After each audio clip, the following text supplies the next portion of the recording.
World War III. The aggressive nature of G7 summit is becoming more obvious. According to the media, Ukrainian President Zelensky will attend the G7 meeting in person. Zelensky, a neo-Nazi and a war profiteer, is a war criminal who has provoked aggression against Russia as a war puppet of the aggressive U.S. forces and has massacred Russians resident in Ukraine. The fact that this man will attend the G7 meeting is a clear declaration of war against Russia and an extremely provocative and reckless behavior against Russia. The G7 meeting, which brings together the aggressive imperialist forces and pro-US warmongers, is unleashing not only the nuclear war in the Korean Peninsula and East Asia, but also a third world war. The imperialist countries are shooting themselves in the foot by announcing economic sanctions against Russia again at the G7 summit. The US top official says that all G7 countries are preparing to implement new sanctions and export controls.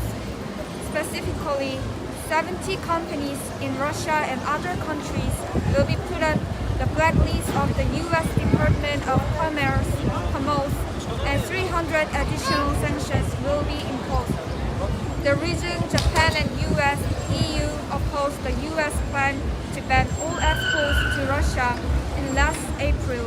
Is that it is not Russia who has suffered from the economic crisis and collapsing livelihoods caused by sanctions.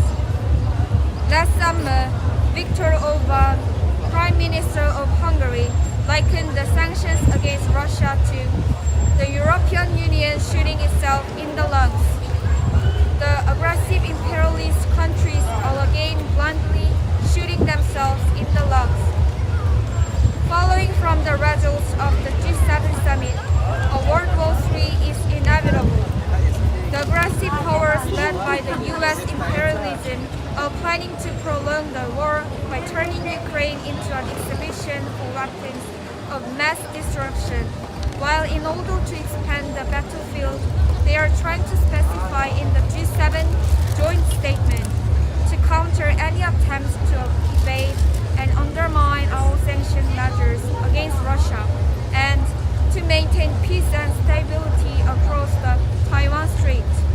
In addition, the main topics of the USA-Japan-South Korea summit will be about sharing real-time North Korean missile information and strengthening trilateral joint military exercise for preemptive strike on North Korea's nuclear weapons. The manipulation of the new Cold War targeting North Korea, China, and Russia will lead to the nuclear war on the Korean Peninsula and in East Asia, and will also drive the people of the world into the devastation of nuclear war. It is time for the Korean people and all the people of the world to rise up in the anti-imperialist, anti-US struggle to put an end to US imperialism and the aggressive forces and to prevent World War III. May 20th, 2023.